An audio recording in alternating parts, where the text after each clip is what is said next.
मेरे प्रिय दर्शकों नमस्कार। प्रिय दर्शकों, ऋषि ज्योतिष में मैं आपका दिल से स्वागत करता हूं और आपको बहुत धन्यवाद देता हूं कि आप मेरे वीडियो बड़ी उत्सुकता से देख लेते हैं। और फिर भी आपसे आग्रह करता हूं, कोई आपको अच्छा लगे तो लाइक अवश्य करें। आपका लाइक करने से, दो शब्द कमेंट मिलने से मेरा मनोबल ऊंचा हो जाता है। और कुंडली तो आप ही की है भाई, मेरा क्या है, मेरा तो सिर्फ केवल मार्गदर्शन है। मुझे थोड़ा सा ज्ञान मिला, ज्ञान की सीमा तो बहुत है। वही कुंडलियां हैं जो मैंने देखी है या कुंडली बनाई है या लाइव प्रोग्राम में है या कमेंट बॉक्स में लिखे हैं, उन्हीं सबको मैं जवाब भी देता हूं। जरूरत हो तो आपका मार्गदर्शन कुंडली बनाता हूं और जब आप देखते हैं तो मेरा दिल गदगद हो जाता है। आज भी महत्वपूर्ण कुंडली है। पिछली बार जो इससे पिछला एपिसोड था उसमें थोड़ा संघर्ष में ज्यादा कुंडली थी, क्योंकि आमदनी के भाव का स्वामी, इच्छा पूर्ति के भाव का स्वामी 22वें देश कोण में आ गया और वो विनाशकारी भी हो गया। लेकिन अभी जो मेरे पास कुंडली आई है उसके ठीक विपरीत है। इच्छा पूर्ति का या आमदनी के भाव का स्वामी 9 भाव में उच्च राशि का आ गया। दर्शकों, ये कुंडली के 12 भाव हैं। ये लगन लग्नेश का भाव है, द्वितीय भाव धन का, तृतीय पराक्रम, चतुर्थ भाव घरेलू का, पंचम भाव बुद्धि विवेक का, छठा भाव गौ शत्रु का, सप्तम भाव जीवन साथी का, अष्टम भाव आयु का भी, गुण ज्ञान भी है, दबा हुआ धन भी है, 9 भाव भाग्य भाव है, 10 भाव कर्म का भाव है, एकादश भाव धन का भाव, आमदनी का भाव है। आमदनी के पीछे तो सभी लालित है। बिना आर्थिक व बिना धन की आमदनी कैसे होगी। और द्वादश भाव खर्च का, विदेश का, दंड का, सहवास सुख का भाव है। दर्शकों, पंचम भाव पूर्वजनों से संबंध रखता है। वो कर्म जो हमारी इच्छाएं अधूरी रह गई, इसलिए कहते हैं ना कि जो मरण संबंध व्यक्ति होता है उसकी कोई सभी इच्छाएं पूरी कर दो, चाहे कोई इच्छा पूरी, उनसे संबंध में पंचम भाव है। और जो हमने शुभ कर्म किए हैं, जैसा हम हमेशा बोलते हैं दर्शकों, अच्छे कर्म करो, सिर्फ कर्म ही साथ जाएंगे, उन कर्मों के परिणाम स्वरूप 9 भाव की बलवंता बनती है। उन कर्मों के परिणाम स्वरूप 9 भाव की बलवंता बनती है। दोष तो हर एक कुंडली में होते हैं भाई, जैसा कर्म जैसा दोष करके आएगा वैसे भुगतान होगा, उसमें तो कोई दो राय नहीं। लेकिन दोष के साथ थोड़ी सी राहत भी हो तो अच्छी बात है। दोष इसकी कुंडली में भी है, सेम लगन की कुंडली है, लेकिन इसमें बड़ी थोड़ी सी राहत भरी है। चंद्रमा पीड़ित नहीं है, सूर्य पीड़ित नहीं है और लग्नेश पीड़ित नहीं है। ये 3 चीज बहुत महत्वपूर्ण है। लगन का स्वामी लग्नेश और चंद्रमा और सूर्य ये पीड़ित नहीं है। तो बाकी तो पितृदोष तो हर कुंडली में है, कोई बात नहीं। लेकिन ये जिसके बलवान हो, शुभ स्थिति में हो, तो सोने पर सुहागा है, एडजस्ट हो जाता है कैसे न कैसे। लग्नेश छठे भाव में हो, सप्तम भाव में मंगल और राहु का प्रभाव हो, भाई यहां पर जीवन साथी दूर बखेरता है। जीवन या तो विवाह में परेशानी आएगी, विवाह हो भी गया तो भी मधुरता नहीं रहेगी और तलाक की स्थिति बन सकती है। इससे पहले उसका उपाय कर लेना चाहिए। मैं बता देता हूं, चाहे लगन कुंडली किसी की भी हो, चाहे इस कन्या की हो या पुरुष की हो, कोई दिक्कत नहीं है। दर्शकों, शुक्र के साथ केतु, शुक्र भोग विलास का कारक है, दाम्पत्य सुख देने वाला है, गुप्त अंगों का स्वामी है। अगर सप्तम भाव भी पीड़ित हो जाए, शुक्र में भी परेशानी आ जाए तो बड़ी दिक्कत वाली बात आती है। और कन्या के लिए गुरु भी थोड़ा सा अशुभ स्थिति में हो तो मजेदार दाम्पत्य जीवन नहीं रहता, मधुरता नहीं रहती, कहीं ना कहीं रहती। उसका उपाय है, उपाय कर लेंगे, मैं आपको गारंटी के साथ बताता हूं, निराश होने की जरूरत है। आप उपाय कर लीजिए, सारा सब हो ठीक हो जाएगा, एकदम ठीक हो जाएगा। मैंने बहुत आदमियों को देखा है। और पद नामक काल सर्पयोग भी है। काल सर्पयोग अपने आप में पितृदोष हो जाता है। आइए जाते की कुंडली पर थोड़ा सा विचार करते हैं। इच्छा पूर्ति का स्वामी धन त्रिकोण में, दैविक सहायता भी होती है, देवी की सहायता भी उसको मिलती है। दाम्पत्य जीवन में परेशानी, लगने छठे भाव में पितृदोष है, काल सर्प दोष भी है। विचार करते हैं कुंडली में और शुभ अशुभ योगों पर। जातक का जन्म 14 फरवरी 2000 शुक्ल पर 10 मृगशिरा में एक सोमवार को हुआ। दर्शकों, यहीं पर मैं बता चलूं, कालसर्प हो या ना हो, अगर मृगशिरा नक्षत्र जिसकी योनि सर्प है उसको कालसर्प माना जाता है, उसके जीवन में संघर्ष आता है। और कुंडली में कालसर्प हो और मृगशिरा नक्षत्र हो तो और संघर्ष वाली बन जाती है। इसका उपाय है, उपाय कर लो। और सबको कालसर्प होता है, उसमें कोई बड़ी बात नहीं है, ब्रह्मांड का चक्र चलता रहे, उससे निराश होने की जरूरत नहीं। और कालसर्प योग में तो जब ग्रह कंपैक्ट हो जाते हैं ना, सिकुड़ जाते हैं ना 6-7 भावों में, तो कहीं ना कहीं राजयोग भी बन के आ जाता है, वो एक अलग बात है। जन्म के समय कन्या लगन हुआ, कन्या लगन में 23 डिग्री, पंचम भाव में शुक्र 1 डिग्री 40 मिनट लेकर के, शुक्र द्वितीय भाव का स्वामी है, नौ भाव का स्वामी कमजोर है, 23 डिग्री उदय अंश में कमजोर है। यही मैं बता दूं, भाग्य का रतन डाल लेना। केतु 7 में 8 डिग्री लेकर शुक्र पीड़ित है। जैसा मैंने बताया, शुक्र पीड़ित होने से भोग विलास में, दाम्पत्य सुख में परेशानी की बात आती है। छठे भाव में सूर्य 1 डिग्री 24 मिनट लेकर के, लग्नेश बुध और दसम भाव का स्वामी बुध 19 डिग्री 31 मिनट लेकर के। कोई सूर्य का प्रभाव नहीं है बुध के ऊपर, कोई किसी का ऐसा प्रभाव नहीं है बुध के ऊपर। सप्तम भाव में मंगल 8 डिग्री लेकर 8 मिनट तक, मंगल यहां पर अष्टमेश भी है, तृतीय भाव का भी स्वामी है, मांगलिक है। अष्टम भाव में चतुर्थ भाव का स्वामी, सप्तम भाव का स्वामी गुरु यहां पर है, और शनि 17 डिग्री लेकर के, शनि और गुरु का कितना 11 डिग्री का अंतर है। शनि त्रिकोण का स्वामी भी है। जब गुरु त्रिकोण के स्वामी के साथ हो जाता है तो उसका केंद्रापति दोष भंग हो जाता है। यहां पर गुरु सक्रिय हो गया, प्रभाव देने वाला हो गया। शनि नीच राशि में है, और चंद्रमा एकादश भाव का स्वामी चंद्रमा 23 डिग्री 20 मिनट लेकर के यहां पर है। सबसे पहले देखिए दर्शकों, ना तो बुध पीड़ित है, सिर्फ एक मंगल के ऊपर राहु का, ये सप्तम भाव का, मंगल सेनापति है, राहु तो पिता में है, यानी सप्तम भाव में मंगल और राहु का प्रभाव हो गया। ये जीवन साथी से दूर भेजता है, अलगाव की स्थिति पैदा करता है। अगर पुरुष है तो अपनी स्त्री से हमेशा दूर रहना चाहता है, और स्त्री है तो वो पूरी, तो ये समस्या आ जाती है कुछ भी घात बटे।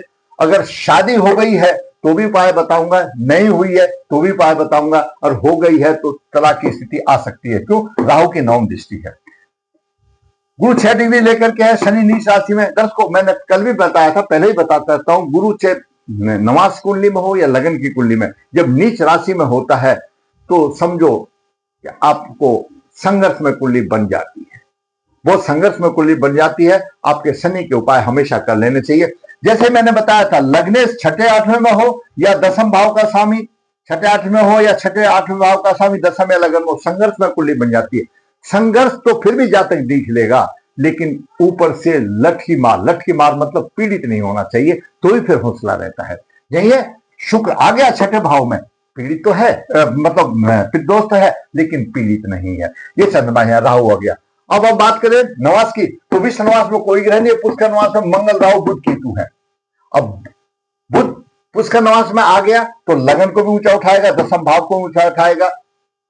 मंगल पहले से ही खराब है और विश्व नवास में आ गया, तकलीफ आ गई। राहु की भी बात यही हो गई, और केतु भी अशुभकारी बन गया।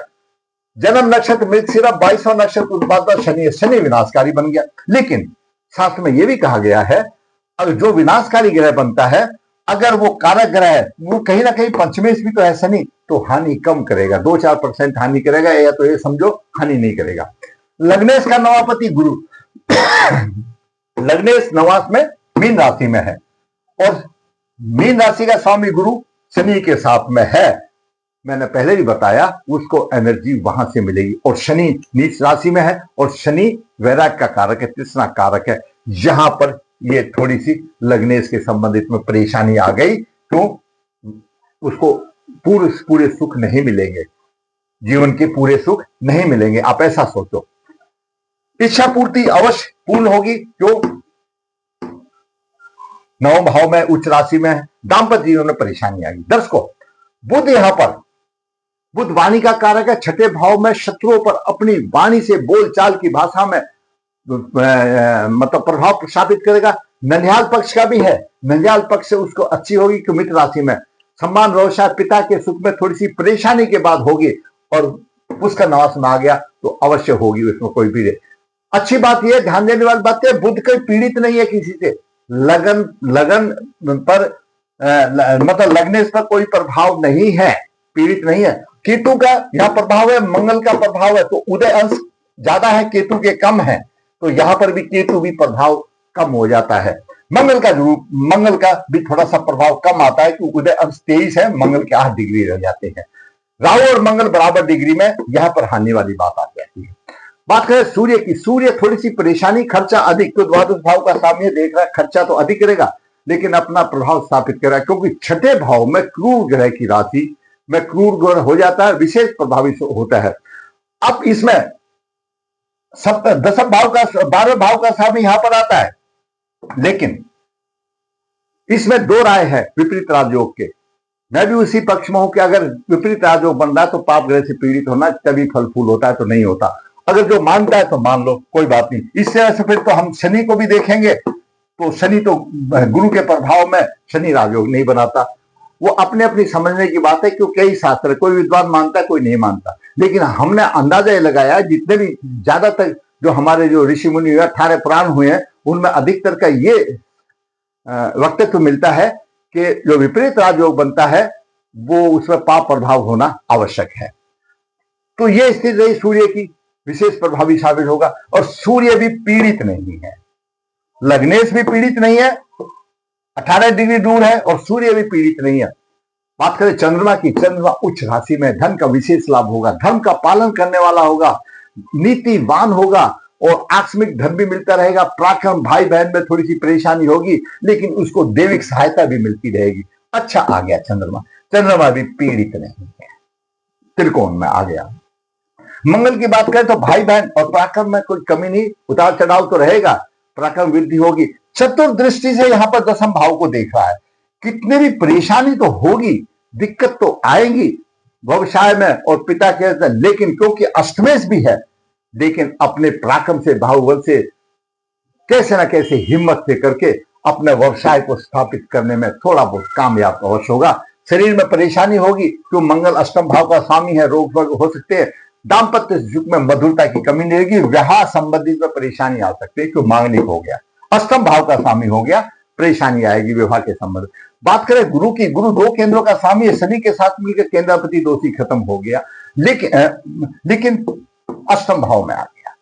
घरेलू सुखों में कमी आ गई, और व्यवसाय में परेशानी आ गई, और दाम्पत्य जीवन में परेशानी, क्यों, दाम्पत्य भाव का भी स्वामी शनि है। पंचम दृष्टि से खर्चा अधिक कर देगा, खर्चा अधिक करेगा, बाहर से संबंध अच्छे होंगे, और धन वृद्धि के लिए प्रयत्न तो करेगा, और घरेलू सुखों में उसको मिलेगी। 9 दृष्टि से यहां से गुरु देख रहा है, अपनी राशि को देख रहा है, तो घरेलू सुख उसको 9 दृष्टि से मिलेंगे।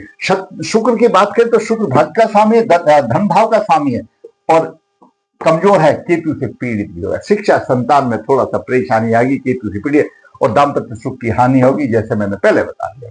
शनि नीच राशि में आ गया, कष्ट, संतान पक्ष में कष्ट, शिक्षा में कमी, बुद्धि बल के सामान्य व्यवसाय चलाए, क्यों तीसरी दृष्टि देख रहा है।